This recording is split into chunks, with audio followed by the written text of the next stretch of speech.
Hello. आज हम बात करेंगे ओआईसी के बारे में कि ओआईसी ने इंडिया को क्रिटिसाइज़ किया है। तो ये क्यों किया है, इसके पीछे क्या उसका मोटिव था और जो उसने क्रिटिसाइज़ किया उसमें कितना दम है। तो मैं हूँ राजकमल। तो चलिए इस वीडियो को स्टार्ट करते हैं।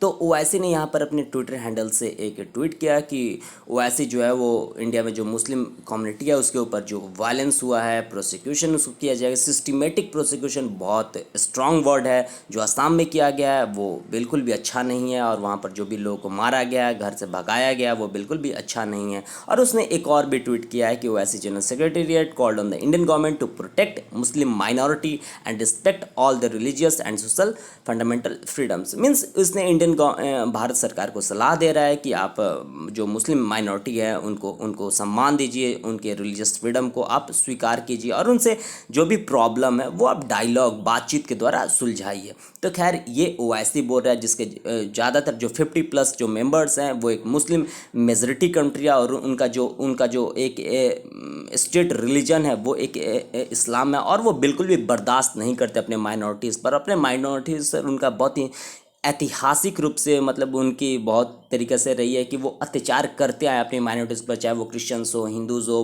बुद्धिस्ट हो, जूज़ हो। तो तो यहीं पर कॉन्ट्राडिक्शंस आता है कि वो एक सेकुलर गवर्नमेंट को यहाँ पर सलाह दे रहे हैं, जो वो खुद उनका एक सेकुलर कैरेक्टर बिल्कुल भी नहीं है ऑर्गेनाइजेशन ऑफ इस्लामिक कॉपरेशंस का। तो खैर आगे हम बात करते हैं। तो इस पूरे न्यूज़ को जो सबसे पूरी दुनिया में फैला है वो है अल जजीरा। अल जजीरा एक कतर बेस्ड न्यूज़ चैनल है जो कि कतर गवर्नमेंट इसे बैक करती है, और ये बोला जाता है कि एक मुस्लिम वर्ल्ड का वॉइस है। पूरी दुनिया में डॉक्यूमेंट्रीज बनाता है कि कैसे मुस्लिम जो भी लोग हैं, मुस्लिम कम्युनिटी है, उनको नॉन मुस्लिम कंट्रीज़ में कैसे अत्याचार का सामना करना पड़ रहा है। ऐसा ये मोटिव लेकर चलता है, लेकिन ऐसा ये नहीं बताता है कि मुस्लिम कंट्रीज़ में ही कैसे जो सुन्नी मेजॉरिटी कंट्री है उसमें सियाओं पर बहुत ज़्यादा जुल्म किया जाता है, हज़ारा कम्युनिटी पर, जैसे कि अभी अफ़गानिस्तान में किया जा रहा है, पाकिस्तान में किया जा रहा है। सियाओं पर हमला किया जा रहा है, वहाँ के हिंदूज़ पर हमला किया जा रहा है। तो ये बिल्कुल वह नहीं कवर करता है। तो ये काफ़ी कॉन्ट्राडिक्टरी बात है अल जजीरा के लिए। खैर आगे चलते हैं हम।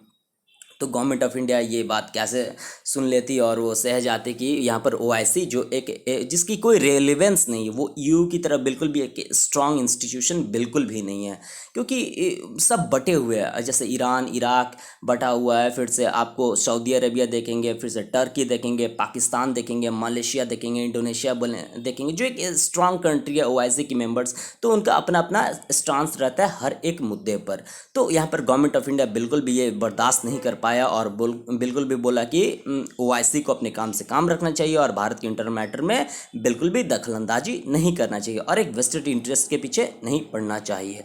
और उन्होंने बताया कि अपने मंच का बिल्कुल भी दुरुपयोग आप बिल्कुल भी मत कीजिए। खैर ये मिनिस्ट्री ऑफ एक्सटर्नल अफेयर्स, हर एक कंट्री के फॉरेन मिनिस्ट्री का यही काम होता है कि वो अपनी कंट्री के जो हेड ऑफ़ द स्टेट होते हैं, हेड ऑफ़ द गवर्नमेंट होते हैं, उनकी स्टेट जो भी फैसला लेती है उसे वो डिफेंड करते हैं। वैसे ही हमारी मिनिस्ट्री ऑफ एक्सटर्नल अफेयर्स ने भी डिफेंड किया। तो खैर अब हम बात कर लेते हैं ओआईसी के बारे में कुछ। तो ओआईसी का हेडक्वार्टर जद्दा में है, और जद्दा सऊदी अरेबिया का एक बहुत बड़ा सिटी है।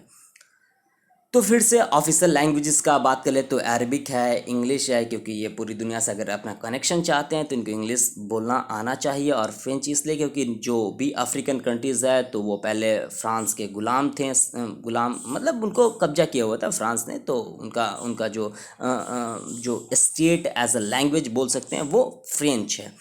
तो इसका मेंबरशिप 57 कंट्रीज़ है। इसके सेक्रेटरी जनरल यूसुफ अल ओथमेन है। ये इनका नाम मैं ऐसे इसलिए बोल रहा हूँ क्योंकि मैंने जैसे आपको बताया ओआईसी कोई एक स्ट्रांग इंस्टीट्यूशन नहीं है, जिसका एक बहुत बड़ा रेलिवेंस भी नहीं है। हालांकि इसका चार्टर साइन किया गया था, इस्टेब्लिशमेंट हुआ था 52 साल पहले 1969 में, और पॉपुलेशन $1.81 बिलियन है। यहाँ पर मैं आपको जीडीपी बिल्कुल भी नहीं दिखा रहा हूँ क्योंकि ये कॉमन मार्केट बिल्कुल भी नहीं है, इसलिए अगर आप 57 देशों का मिलाकर दिखाएंगे तो वो ऑब्वियसली ज़्यादा होगा, लेकिन उसका कोई रेलेवेंस तभी ना होता जब वो कॉमन मार्केट होते, आपस में ट्रेड करते और बहुत ज़्यादा ट्रेड करती। हालांकि इसमें ऐसा बिल्कुल भी बात नहीं है, इसलिए मैं आपको जीडीपी बिल्कुल भी नहीं दिखा रहा हूँ। खैर अब हम आपको इसके बारे में बता दे रहे हैं कि ये जो ओआईसी के मेंबर्स हैं वो किन किन कॉन्टिनेंट्स में है। तो सबसे पहले मैं बता दूं तो दो कंट्रीज़ हैं जो साउथ अमेरिका कॉन्टिनेंट में आते हैं, और बहुत अधिक कंट्री जो हैं वो अफ्रीका। हालांकि आप नॉर्दर्न अफ्रीका में देखेंगे तो बहुत सारे कंट्रीज़ आते हैं जो कि इस्लामिक हैं। फिर से आप मिडिल ईस्ट को देखेंगे, यहाँ पर जो सऊदी अरेबिया हो गया, फिर से यूएई हो गया, कतर हो गया, ओमान हो गया, यमन हो गया। फिर से यहाँ पर अगर आप साउथ एशिया को देखेंगे तो पाकिस्तान हो गया, बांग्लादेश हो गया, फिर से अफ़गानिस्तान को ले सकते हैं, ईरान को आप मिडिल ईस्ट में रखेंगे, या साउथ एशिया में मैं आप पर छोड़ता, कजाकिस्तान है, तो उज़्बेकिस्तान है, ताजिकिस्तान है। ताजिकिस्तान से भारत का बहुत अच्छा संबंध है। इसलिए मैंने आपको बोला कि यहाँ पर कोई उनका एक स्ट्रॉन्ग मोटिव नहीं है, वो एक स्ट्रॉन्ग इंस्टीट्यूशन नहीं है जिसका एक कॉमन वॉइस हो, ऐसा कुछ नहीं यू के जैसा। और कोई सबसे ज़्यादा पॉपुलेशन है अगर इस्लामिक कंट्री में तो वो है इंडोनेशिया, जो कि एक एशियन कंट्री है। तो खैर अब मैं बात करता हूँ ऑर्गेनाइजेशन ऑफ इस्लामिक कॉपरेशन के जो 57 मेंबर्स हैं, तो उनमें से कितने मेंबर जो यूएन के मेंबर्स हैं, तो उनमें से टोटल मेंबर्स नहीं है। 57 में से 56 जो हैं वो यूएन के मेंबर्स हैं, और एक छूट जाता है, वो बेचारा फ़लस्तीन है। हालांकि इसका इजराइल से अलग से लड़ाई चल रहा है पिछले 75 सालों से। तो खैर यहाँ पर जितने भी कंट्री ऐसा नहीं है कि 100% वो उसमें सिर्फ इस्लाम रिलीजन के लोग ही रहते हैं, लेकिन नहीं, 70 to 80% इस्लाम रिलीजन के लोग रहते हैं, इसलिए वो ऑर्गेनाइजेशन ऑफ इस्लामिक कॉपरेशन के मेंबर्स बन गए हैं। तो हालांकि ऐसा नहीं है कि जो ऑर्गेनाइजेशन ऑफ इस्लामिक कॉपरेशन है सिर्फ उसी में इस्लाम फेथ के लोग रहते हैं और बाकी देश में नहीं रहते हैं, ऐसा बिल्कुल भी नहीं है भाई। सेकेंड रिलीजन बहुत देशों में, जैसे कि आप सर्बिया को देखेंगे जो कोई पहले यूगोस्लाविया इसे कहा जाता था, फिर से रोमानिया, बुल्गारिया, नॉर्थ मैसिडोनिया, हालांकि मदर टेरेसा इसी देश की थी, जॉर्जिया, इज़राइल, इंडिया में बहुत आबादी है, करीब करीब आप देखेंगे तो 20 से 25 करोड़ की आबादी है। थाईलैंड जो कि एक बुद्धिस्ट कंट्री है, कंबोडिया बुद्धिस्ट कंट्री है, फिलीपींस क्रिश्चियन कंट्री है, मोजाम्बिक, मलावी, तंजानिया, युगांडा जहाँ के ईदी अमीन थे, Burundi, Kenya, Ethiopia, Eritrea, central African Republic, Gabon, यहाँ पर तेल का भंडार गजब का है, कैमरून, बेनिन, टोगो, घाना जहाँ के कोफी अन्नान थे जो कि यूएन सेक्रेटरी जनरल भी थे। ये बोट्रस घाली के बाद दूसरे अफ्रीकन हुए, ये सब आप याद कर सकते हैं। आइवरी कोस्ट, लाइबेरिया और गिनी बिसाऊ।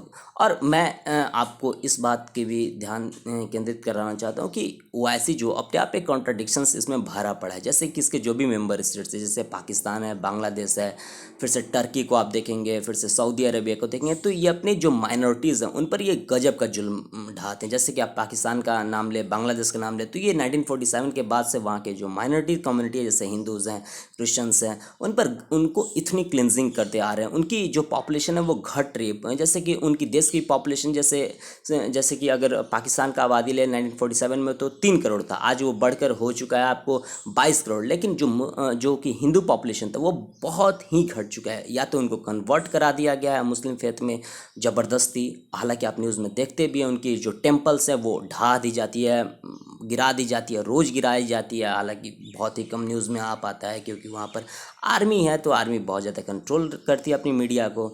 और आप अगर टर्की को लें, टर्की एक secular as a constitutionally secular country है, लेकिन मैं नहीं मानता जब से अर्दोगान साहब आए हैं, क्योंकि हागिया सोफिया जो कि बैजेंटाइन एम्पायर का बनाया हुआ था, क्रिश्चियंस ईस्टर्न ऑर्थोडॉक्स के मानने वाले क्रिश्चियंस का बहुत बड़ा मतलब चर्च था, उसे उन्होंने कन्वर्ट करा दिया। लोग आदमी को कन्वर्ट कराते रिलीजन में, उन्होंने एक चर्च को कन्वर्ट करा दिया। खैर वो किस मानसिकता से भरे पड़े हैं मुझे नहीं पता है। बांग्लादेश में भी काफ़ी इतनी क्लिनजिंग होता है वहाँ के माइनॉरिटीज़ पर।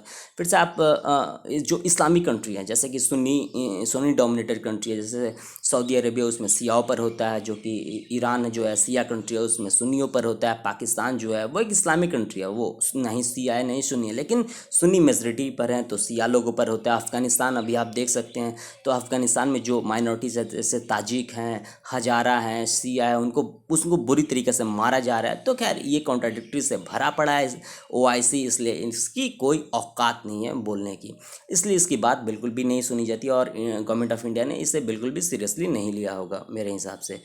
खैर आपको ये मेरा वीडियो कैसा लगा आप मुझे कमेंट करके बता सकते हैं, और आप इस वीडियो को शेयर कीजिए, सब्सक्राइब कीजिए और लाइक रहिए, घर में रहिए, सुरक्षित रहिए। So thank